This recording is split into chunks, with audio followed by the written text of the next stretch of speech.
Iyabo Ojo sọ òkú ọ̀rọ̀ sí Kemi Olunloyo lẹ́yìn ìgbà tí ọmọ rẹ̀ Rakim Ayomide Nkambala gba ìwé ọmọ onílùú orílẹ̀-èdè Canada. Èyí lohun tó sọ. Lẹ́yìn náà ti gbọ́ ohun tó ṣẹlẹ̀ láàrin Funke Akindele àti Toyin Abraham níbi àfihàn fún ìgbà àkọ́kọ́ ìyẹn movie premiere sinimá tí Wùmí Toríọlá, Kìkì, Bísọ́lá Ayéọlá àti Bọ́lájí Ògúnmọ́lá ṣe tí àkọlé rẹ̀ ń jẹ́ Ginger. Lẹ́yìn náà ti gbọ́ ohun tó ṣẹlẹ̀ láàrin Iyabo Ojo àti bàbá àwọn ọmọ rẹ̀ táwọn èèyàn fi ń jẹ ọ̀rọ̀ wọn lẹ́nu kiri orí ayélujára. Èyí lohun tó ṣẹlẹ̀ àti ohun tí àwọn èèyàn ń sọ. Èyí ni àwọn irọ́ funfun tí mo ní láti pa fún àwọn ọmọ mi nípa bàbá wọn. Iyabo Ojo sọ̀rọ̀ lórí àwọn ìgbésẹ̀ tó ní láti gbé láti rí i pé ìbáṣepọ̀ tó dánmọ́rán wà láàrin àwọn ọmọ rẹ̀ àti bàbá wọn. Ẹ farabalẹ̀ kẹ́ wá nǹkan fìdílé kẹ́ gbọ́ àkójọpọ̀ ìròyìn yìí lẹ́kùnrẹ́rẹ́. Iyabo Ojo sọ òkú ọ̀rọ̀ sí Kemi Olunloyo lẹ́yìn ìgbà tí ọmọ rẹ̀ Rakim Ayomide Nkambala gba ìwé ọmọ onílùú orílẹ̀-èdè Canada. Èyí lohun tó sọ. Gbajúmọ̀ òṣèrébìnrin ilẹ̀ wa ni Iyabo Ojo tí àwọn tiẹ̀ tún máa ń pè ní Queen Mother sọ òkú ọ̀rọ̀ burúkú sí arábìnrin kan tó gbajúmọ̀ dáadáa nínú ká sọ̀rọ̀ lórí ayélujára. Ó tún máa ń pe ara rẹ̀ ní oníròyìn ìwádìí nì Kemi Olunloyo látàrí ohun tí ọmọbìnrin yìí sọ nípa ọmọ rẹ̀ Rakim Ayomide Nkambala níbi ọjọ́ mélòó kan sẹ́yìn. Tí ẹ ò bá gbàgbé níbi ọjọ́ mélòó kan sẹ́yìn ni Kemi Olunloyo jáde tó ní ọmọ langidi aláwọ̀ funfun ni Iyabo Ojo àti ọmọ rẹ̀ Priscilla Ojo tó fẹ́ ọmọkùnrin olórin láti orílẹ̀-èdè Tanzania ni ìyẹn Juma Jos ń gbé kiri. Ó ní ọmọ langidi tó ń lo bátìrì ni Iyabo Ojo àti ọmọ rẹ̀ Priscilla ń gbẹ́jọ́ tí wọ́n ń pàṣẹ fún kiri. Ó ní níṣe ni ọwọ́ ọmọ tí Iyabo Ojo ń gbé kiri funfun bí ọwọ́ ọmọ òyìnbó tó sì ń béèrè pé ṣé òyìnbó ni Priscilla bímọ fún ni tàbí ṣé wọ́n máa nílò láti ṣe àyẹ̀wò ẹ̀jẹ̀ DNA fún ọmọ langidi tí wọ́n ń gbé kiri nítorí pé irọ́ ni Iyabo Ojo àti ọmọ rẹ̀ ń tà fún àwọn èèyàn kiri. Arábìnrin tó jẹ́ ọmọ bíbí ìlú Ìbàdàn ń ṣe àlàyé nínú ọ̀rọ̀ rẹ̀ pé Lizzy Anjorin tó jẹ́ ọ̀kan gbòógì lára àwọn tí kì í fẹ́ rí mí Iyabo Ojo látàn ló pe àkíyèsí àwọn olólùfẹ́ rẹ̀ sí bí ọwọ́ ọmọ tí Iyabo Ojo àti ọmọ rẹ̀ ń gbé kiri ṣe funfun tí òun náà sì rí i pé lóòótọ́ ni pé ọmọ langidi onírọ́bà tó ń lo bátìrì tí àwọ̀ rẹ̀ dàbí àwọ̀ ọmọ òyìnbó ni Iyabo Ojo àti ọmọ rẹ̀ ń gbé kiri láti fi tan àwọn èèyàn jẹ. Eléyìí àti àwọn ọ̀rọ̀ burúkú mìíràn lóríṣiríṣi ni Kemi Olunloyo sọ nípa Iyabo Ojo, ọmọ rẹ̀ Priscilla tó fi mọ́ ọmọ rẹ̀ Rakim Ayomide Nkambala tí wọ́n bí ní bí ọ̀sẹ̀ mélòó kan sẹ́yìn. Bó tilẹ̀ jẹ́ pé ọ̀pọ̀ ènìyàn ni kò gba ọ̀rọ̀ Kemi Olunloyo gbọ́. Síbẹ̀ náà níṣe làwọn èèyàn túbọ̀ tẹjú mọ́ ọmọ yìí tí wọ́n ń gbìyànjú láti ṣe àkíyèsí ohun kan tàbí òmíràn lára rẹ̀. Bẹ́ẹ̀ láyọ̀ àwọn olólùfẹ́ Iyabo Ojo kún nígbà tí Iyabo Ojo gbé fídíò ọmọ náà jáde tó fi àmì ọkàn bo ojú rẹ̀ láti kéde pé ìjọba orílẹ̀-èdè Canada ti fún ọmọ tuntun Rakim Ayomide Nkambala ní ìwé ọmọ onílùú ìyẹn Canadian citizenship nítorí pé wọ́n bí sórílẹ̀-èdè Canada gẹ́gẹ́ bí òfin ilẹ̀ wọn. Ṣùgbọ́n fídíò tí Iyabo Ojo gbé jáde yìí kò kéde ìròyìn ayọ̀ yìí nìkan o. Níṣe ló tún pa ọ̀tá lẹ́nu mọ́ kódà ó fòpin sí àwọn àhesọ tó ń káàkiri nípa rẹ̀ nítorí pé níṣe ni fídíò yìí ṣe àfihàn gbogbo ẹ̀yà ara ọmọ náà àti àwọ̀ rẹ̀ tó sì yàtọ̀ gedegbe sí gbogbo ohun tí Kemi Olunloyo ń sọ. Ohun tó wá fa òkú ọ̀rọ̀ tí Iyabo Ojo sọ sí Kemi Olunloyo ni pé ọ̀kan lára àwọn èèyàn tó bá Iyabo Ojo yọ̀ lórí ìròyìn ayọ̀ yìí kọ ọ̀rọ̀ sábàlá àríwísí ìyẹn comment section fídíò náà pé ẹ káàárọ̀ dókítà Kemi báwo ni. Tí Iyabo Ojo sì dá ọmọbìnrin náà lóhùn pé má sọ fún mi pé ìwọ náà wà lára àwọn tó ń gba èèyàn burúkú táyé rẹ̀ ti bàjẹ́ yẹn gbọ́ o. Bẹ́ẹ̀ lọmọbìnrin yìí dáhùn pé òun kò gbà á gbọ́. Ó ní níṣe ni òun kàn ń pe àkíyèsí rẹ̀ sí fídíò náà kó lè wá gba èrè ìtìjú rẹ̀. Bẹ́ẹ̀ làwọn míín fèsì pé àwọn ẹlẹ́tàánú àti àwọn ènìyàn búburú ló máa gba àwọn ọ̀rọ̀ tí Kemi Olunloyo sọ gbọ́ nítorí pé ó hàn gbangba pé àhesàn lásán ló pọ̀jù nínú àwọn ọ̀rọ̀ rẹ̀. Bẹ́ẹ̀ làwọn èèyàn lóríṣiríṣi ń bá Iyabo Ojo yọ̀ lórí ìkéde ayọ̀ tó ṣe nípa ọmọ rẹ̀ yìí. Lẹ́yìn náà ti gbọ́ ohun tó ṣẹlẹ̀ láàrin Funke Akindele àti Toyin Abraham níbi àfihàn fún ìgbà àkọ́kọ́ ìyẹn movie premiere sinimá tí Wùmí Toríọlá, Kìkì, Bísọ́lá Ayéọlá àti Bọ́lájí Ògúnmọ́lá ṣe tí àkọlé rẹ̀ ń jẹ́ Ginger. Ṣé kì í ṣe tuntun mọ́ pé àwọn olólùfẹ́ àwọn gbajúmọ̀ òṣèrébìnrin ilẹ̀ wa méjèèjì tí sinimá wọn máa ń milẹ̀ títí jùlọ ni Olúfúnkẹ́ Akíndélé tí àwọn tiẹ̀ mọ̀ sí Jennifer àti Toyin Abraham Adéyẹmí tí àwọn tiẹ̀ máa ń pè ní Ofasabianti tí ń gbéná wojú ara wọn fún ìgbà pípẹ́ tí wọ́n ti ṣe eléyìí títí tó fi ń di pé ó fẹ́ máa dá ìkùnsínú sílẹ̀ láàrin àwọn òṣèrébìnrin ilẹ̀ wa méjèèjì yìí. Kódà àwọn kan tiẹ̀ ti fìgbà kan sí ṣàkíyèsí pé àwọn òṣèrébìnrin ilẹ̀ wa méjèèjì kì í fẹjọ́ wà lóde kan náà tí wọ́n sì ń gbé pòye ẹnu kiri pé orogún òwò tí wọ́n jọ ń ṣe kì í jẹ́ kí Tóyìn fẹ́ lọ sí òde tàbí ayẹyẹ tí Funke bá máa wà tí wọ́n sì tún ní bẹ́ẹ̀ ló ṣe rí fún Funke náà. Kódà wọ́n ṣe àpẹẹrẹ pẹ̀lú ìgbéyàwó ọmọ Iyabo Ojo. Wọ́n ní ètò ìgbéyàwó Priscilla tí wọ́n ṣe lórílẹ̀‐èdè Nàìjíríà Funke kò sí níbẹ̀ tó sì jẹ́ pé Tóyìn ló ń gbawájú tó ń gbẹ̀yìn níbi ìgbéyàwó náà. Bẹ́ẹ̀ ni Tóyìn kò sí ní tí wọ́n ṣe lórílẹ̀‐èdè Tanzania tí Funke náà sì farahàn gẹ́gẹ́ bí ọ̀rẹ́ tímọ́tímọ́ Iyabo Ojo níbi òde náà. Ṣùgbọ́n láìpẹ́ yìí làwọn méjèèjì bẹ̀rẹ̀ sí ní fèsì sí àtẹ̀jáde ara wọn lórí ayélujára tó sì jẹ́ pé lọ́jọ́ àyájọ́ ọjọ́ ìbí Funke Akindele Toyin Abraham bá yọ ayọ̀ ọjọ́ ìbí rẹ̀. Bẹ́ẹ̀ náà ni Funke Akindele náà bá Toyin Abraham yọ lọ́jọ́ àyájọ́ ọjọ́ ìbí tiẹ̀ náà. Àwọn olólùfẹ́ wọn sì ń dunnú pé àwọn ògo ilẹ̀ káàárọ̀ òjíire yìí ti ń bá ara wọn ṣe. Tí Toyin Abraham sì ti padà sọ̀rọ̀ lórí eléyìí pé àwọn èèyàn ló kàn máa ń sọ ohun tójú wọn ò tó. Ó ní kò sí ìjà tàbí orogún òwò kankan láàrin òun àti àǹtí òun ìyẹn Funke Akindele. Ó ní ṣùgbọ́n àwọn kan máa ń fọwọ́ lẹ́rán wòye àwọn èèyàn ni tí wọ́n bá ti bẹ̀rẹ̀ sí ní sọ àwọn àhesọ wọn. Bẹ́ẹ̀ ni gbogbo ohun tó tún ṣẹlẹ̀ níbi àfihàn sinimá yìí tún túbọ̀ fi hàn pé kò sí ìjà ìkùnsínú tàbí orogún òwò kankan láàrin àwọn méjèèjì bó tilẹ̀ wò ó kéré mọ́. Nítorí níṣe ni wọ́n ń jó tí wọ́n ń yọ̀ mọ́ ara wọn. Tí Funke Akindele ná Toyin Abraham lówó táwọn èèyàn sì ń dunnú nígbà tí wọ́n rí fídíò wọn yìí tí wọ́n ní nǹkan táwọn ń tọrọ lọ́wọ́ Ọlọ́run lórí àwọn òṣèré ilẹ̀ wa yìí ti padà wá sí ìmúṣẹ. Àti pé ojú ọ̀run tẹ̀yẹ́ fò láì fara kanra. Wọ́n ní bí Funke ṣe tóbi tó nínú iṣẹ́ sinimá ṣíṣe kò dá Tóyìn dúró láti di ẹni ńlá nínú iṣẹ́ tí wọ́n yàn láàyò yìí. Bẹ́ẹ̀ làwọn kan ní ojú ti àwọn olólùfẹ́ Tóyìn tí wọ́n ń pè ní Tóyìn Titans àti àwọn ti Funke náà tí wọ́n ń pè ní Jenny fans tí wọ́n ń gbìyànjú láti gbin èso ìkorò sáàrin àwọn òṣèré wọ̀nyí. Táwọn kan sì ń gbàdúrà pé kí àwọn olólùfẹ́ wọn má tún dá wàhálà sílẹ̀ láàrin wọn lópin ọdún nígbà tí àwọn méjèèjì bá gbé sinimá jáde lópin ọdún yìí. Tẹ́yìn náà ti gbóhun tó ṣẹlẹ̀ láàrin Iyabo Ojo àti bàbá àwọn ọmọ rẹ̀ táwọn èèyàn fi ń jẹ ọ̀rọ̀ wọn lẹ́nu kiri orí ayélujára. Èyí lohun tó ṣẹlẹ̀ àti ohun tí àwọn èèyàn ń sọ. Ṣé ẹ mọ̀ pé lọ́pọ̀ ìgbà tí ọkọ àtìyàwó bá ja àjàtúká níṣe làwọn èèyàn máa ń rọ̀ wọ́n pé kí wọ́n jọ kí wọ́n wo tàwọn ọmọ tí wọ́n máa sọ pé tí àjànàkú méjì bá wọ̀yá ìjà koríko ibẹ̀ ló sábà máa ń fara kásá. Eléyìí tó túmọ̀ sí pé àwọn ọmọ inú ìgbéyàwó náà ló sábà máa ń jìyà ìpínyà tó wáyé láàárín àwọn òbí wọn yìí. Ṣùgbọ́n ọlọ́tọ̀ ní tòun ọ̀tọ̀ ni ọ̀rọ̀ arẹwà òṣèrébìnrin ilẹ̀ wa Iyabo Ojo àti ọkọ rẹ̀ tẹ́lẹ̀ ní ọ̀gbẹ́ni Adémídùn Ojo. Nítorí pé bó tilẹ̀ jẹ́ pé wọ́n ti kọ ara wọn sílẹ̀ látàrí àwọn èdè àìyedè kan tó wáyé láàárín wọn tí wọn kò rí parí ní ọ̀pọ̀ ọdún sẹ́yìn. Ọ̀gbẹ́ni Adémídùn Ojo sì ń ṣe ojúṣe fún àwọn ọmọ rẹ̀ gẹ́gẹ́ bí bàbá. Bẹ́ẹ̀ ló wà nínú ayé wọn. Bí ẹ ò bá gbàgbé gbogbo èèyàn ló ń gbóríyìn fún Iyabo Ojo nígbà tí ó ṣe ìgbéyàwó fún ọmọ rẹ̀ Priscilla Àjọkẹ́ Ojo tó ti di Hadiza Kambala báyìí lẹ́yìn tó fẹ́ ọmọkùnrin olórin tó wá láti orílẹ̀-èdè Tanzania ní Juma Jux nínú oṣù kẹrin ọdún 2025 tá a wà yìí. Pẹ̀lú bó ṣe gba bàbá ọmọ rẹ̀ yìí láàyè láti wá jókòó àti láti ṣojúṣe gẹ́gẹ́ bí bàbá ìyàwó lọ́jọ́ ayẹyẹ ìgbéyàwó náà táwọn èèyàn sì ń kí Iyabo Ojo tí wọ́n ń pè ní abiyamọ tòótọ́. Wọ́n ní kò wo irú ọgbẹ́ ọkàn tó ní nígbà tí òun àti ọkọ rẹ̀ yìí kọ ara wọn sílẹ̀ tàbí kó lo ìkórìíra tó ní fún ohun tó ṣẹlẹ̀ láàárín òun àti ọkọ rẹ̀ tẹ́lẹ̀ yìí láti fi ìfẹ́ bàbá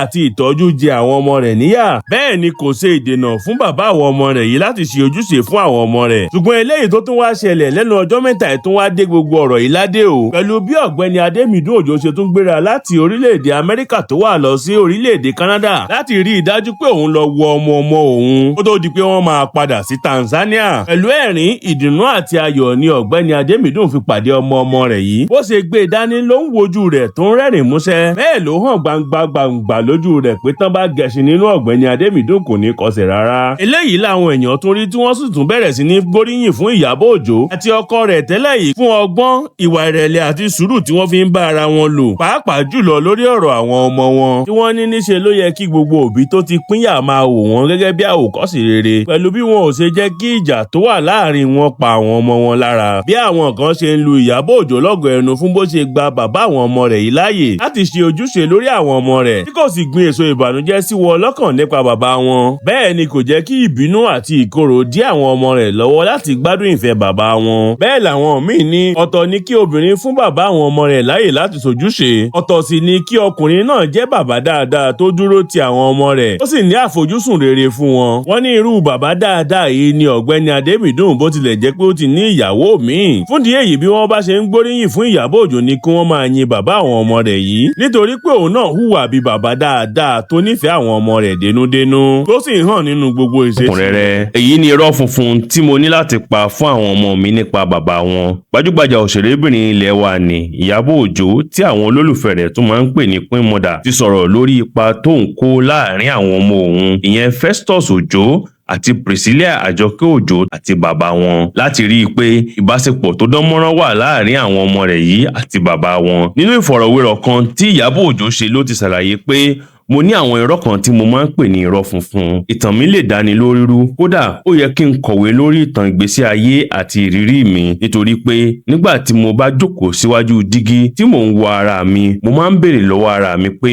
ọmọbìnrin yìí báwo ló ṣe la gbogbo wàhálà yìí kọjá. Iyabo Ojo tẹ̀síwájú pé mi ò wá láti ìdílé tó gúnrégé, ṣùgbọ́n tí mo bá ní ilé ìwọ ògúnrégé kì í ṣe ọ̀rọ̀ owó ni mò ń sọ o. Ẹbí wa lówó lọ́wọ́. Tí a bá ń sọ̀rọ̀ owó, bàbá mi náà ò gbẹ̀yìn, ṣùgbọ́n mi ò dàgbà nínú ilé tó tòrò nítorí àwọn ohun tó ń ṣẹlẹ̀ láàrin bàbá mi àti ìyá mi, àbí kí n kàn sọ pé láàrin mọ̀lẹ́bí wa. Eléyìí ló jẹ́ kí n sọ wípé mi ò wá láti ìdílé tó gúnrégé. Ohun kan ṣoṣo tó sì wù mí láti inú ọkàn mi wá tí mo sì fẹ́ ni kí àwọn ọmọ mi jẹ ìgbádùn ìdílé tó gúnrégé. Ṣùgbọ́n ìgbà tí eléyìí kò sì wá ṣẹlẹ̀, nǹkan àkọ́kọ́ tí mo kọ́kọ́ ṣe ni pé mo dí gbogbo ọ̀nà tí àwọn ọmọ mi lè fi mọ ohun tó ń ṣẹlẹ̀ láàrin èmi àti bàbá wọn. Àwọn ọmọ mi ò ní fóònù tàbí kí wọ́n wà lórí ayélujára tàbí ohun tó jọ mọ́ títí tí wọ́n fi pé ọmọ ọdún 14 àbí ọmọ ọdún 15. Ìgbà tí wọ́n pé ọmọ ọdún 15 ni mo tó jẹ́ kí wọ́n mọ ohun tó ń jẹ́ social media. Mi ò jẹ́ kán rí ìwé ìròyìn kà tàbí kí wọ́n súnmọ́ gbogbo nǹkan tó lè tú àṣírí nǹkan tó ń ṣẹlẹ̀ láàrin wa, àti pé mo pa ọ̀pọ̀lọpọ̀ irọ́ funfun fún wọn nípa ohun tó ń ṣẹlẹ̀. Tí wọ́n bá ń béèrè nípa bàbá wọn, mo máa ń sọ fún wọn pé arìnrìn àjò ni bàbá yín.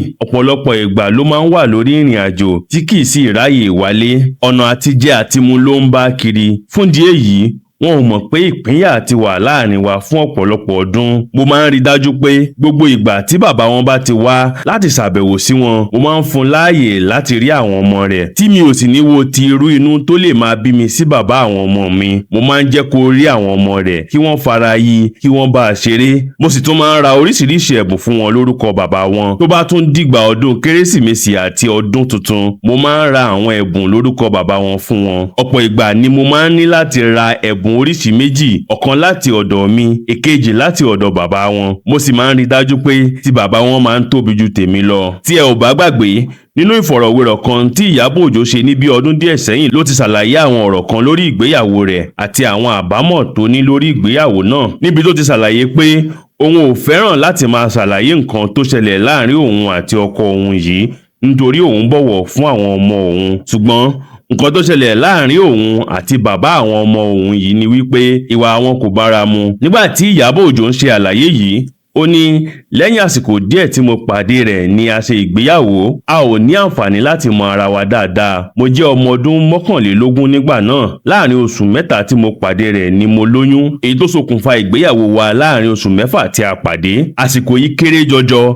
Ká kàn sọ pé oyún tí mo ní ló jẹ́ ká ṣe ìgbéyàwó náà nítorí pé a ò fẹ́ bímọ láìsí pé a so yìgì. Lẹ́yìn tá a ṣe ìgbéyàwó tán ni mo ṣàkíyèsí pé àwọn ohun kan wà lára rẹ̀ tí kò tẹ́ mi lọ́rùn, tí òun náà sì ń rí àwọn nǹkan lára mi tí kò fẹ́. A kì í ṣe ọ̀rẹ́. Ohun tó burú jù nínú ọ̀rọ̀ wa sì nìyẹn. Òun kọ́ ni olólùfẹ́ mi àkọ́kọ́, kì í tiẹ̀ ṣe ẹlẹ́ẹ̀kejì, òun ni ẹlẹ́ẹ̀kẹta, ṣùgbọ́n òun ni ọkùnrin ẹlẹ́ẹ̀kejì tó máa bá mi lájọṣepọ̀, eléyìí tó sì di oyún ọmọ mi Festus. Mo kéré gan nígbà yẹn. Ìgbé ayé tó sì fẹ́ máa gbé nígbà náà ni kò tẹ́ mi lọ́rùn. Ó fẹ́ níyàwó sílé, ó sì tún máa gbégbé ayé àpọ́n. Ó fẹ́ máa jayé, ṣùgbọ́n èmi fẹ́ kó wà pẹ̀lú wa nílé, kó mójútó ìdílé rẹ̀. Ní kòríta yìí sì ni ìṣòro wa ti bẹ̀rẹ̀, ṣùgbọ́n a sì máa ń sọ̀rọ̀ báyìí. Ìbáṣepọ̀ tó dánmọ́rán sì wà láàrin òun àti àwọn ọmọ rẹ̀. Nígbà tí atọ́kùn ètò náà sì béèrè àwọn àbámọ̀ tó ní lórí ìgbéyàwó yìí, Iyabo Ojo ní mi ò kábàámọ̀ pé mo kúrò nínú ìgbéyàwó náà nítorí gbogbo nǹkan ń lọ déédéé. Ohun kan tí mo kábàámọ̀ ni wípé mo kánjú wọnú ìgbéyàwó, ṣùgbọ́n mi ò kí ń pè ní àbámọ̀ mọ́. Báyìí ó ti di ẹ̀kọ́, mo ti kẹ́kọ̀ọ́ látara rẹ̀. Ìbùkún ni gbogbo ìjákulẹ̀ náà jẹ́ fún mi. Bó tilẹ̀ jẹ́ pé ó dùn mí pé mo kánjú wọ ilé ọkọ tí mi ò sì farabalẹ̀ mọ ẹni tí mo fẹ́ dáadáa tí mo sì ń jẹ́ orúkọ rẹ̀ báyìí. Ṣùgbọ́n mo jèrè àwọn ọmọ alálùbáríkà méjì lára rẹ̀.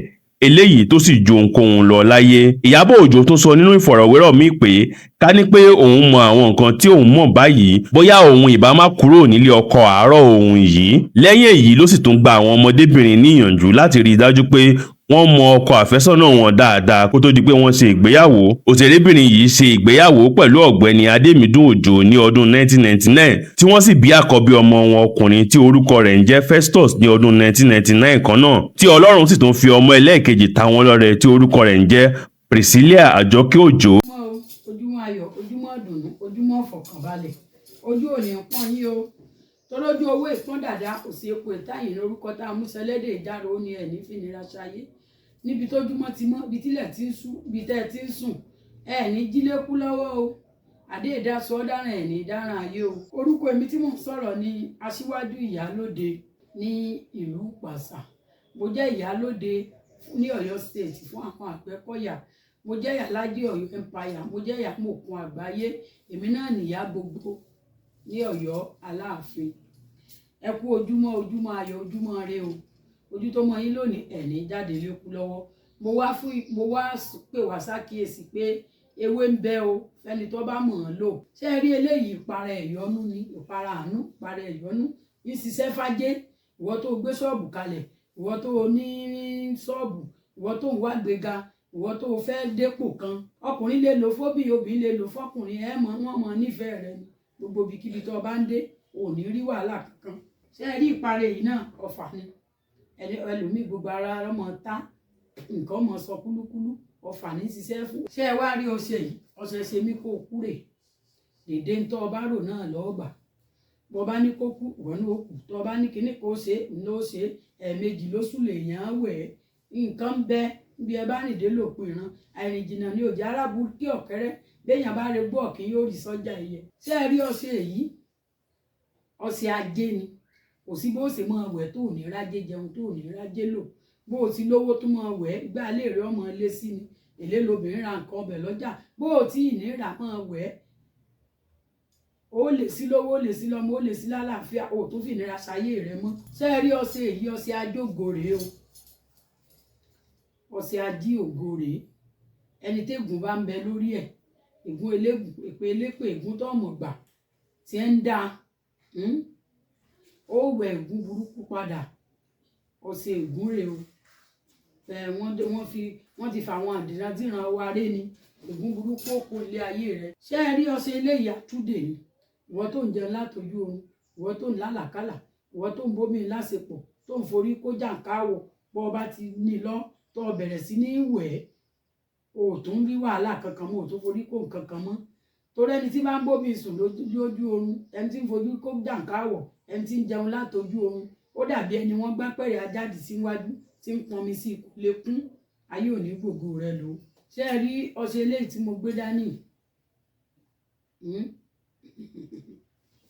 Ẹ bá wò dáadáa, ẹ rí ibi tá a ṣe sí. Ṣó ti yé yín? Tó o bá bẹ̀rẹ̀ sí wẹ̀ tó o rà á, tó ń wẹ̀, ọ̀nà ó là fún ọ. Ọ̀nà ó là fún ọ lọ́pọ̀lọpọ̀. Bó o ti ní kò ní tán, bó o tí ì ní kò ní tán o. Ṣé wá rí nǹkan òkìkí lèyí o? Ìwọ tó ń wó kìkì, o fẹ́ dolókìkí, ò ń kọrin ni, olóòtẹ́ẹ̀lì ni, olóṣèlú ni ọ́ ni, òun wá pò kan ni. Gbogbo ayé ni wọ́n mọ̀ káàkiri àgbáyé. Ẹ wá jẹ́ ń fún yín ní ẹ̀rọ ìbánisọ̀rọ̀ mi. Ẹ̀rọ ìbánisọ̀rọ̀ mi ní 08059856632.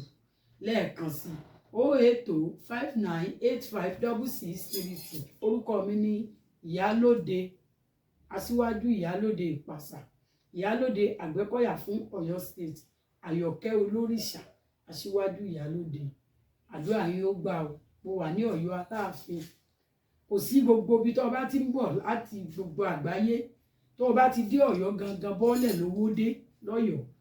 Kó o gbé ọ̀kadà pé òun lọ ilé ìyá gbogbo lọ́yàgbẹ́ bọ́ ọ̀rọ̀ ọmọ ọdún 4 yóò mọ ọdọ́dọ̀ mi. Ẹ ní fìnira ṣayé o. Àdúrà yín ó gbà o.